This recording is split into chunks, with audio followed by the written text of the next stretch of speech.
Welcome to Man Does Tech, where I solve the problems you didn't even know you had. You start inside Opera.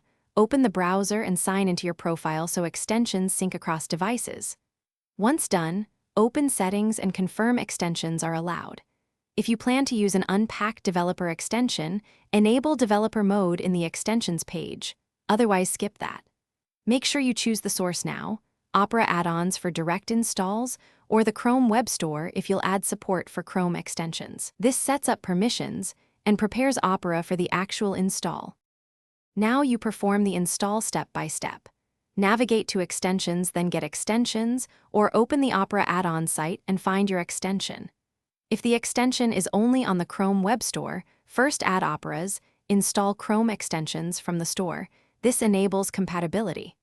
Once the extension page is open, click Add to Opera and review requested permissions before confirming. Wait as the extension downloads and installs. You'll see its icon appear near the address bar when the process finishes successfully. Finish by opening Opera's extensions page to pin the new extension, access its options, and confirm site permissions so it can run when needed. Configure any settings inside the extension to match your workflow. This is why you installed it. If the extension behaves poorly, try toggling it off and on, restarting Opera, or reinstalling it.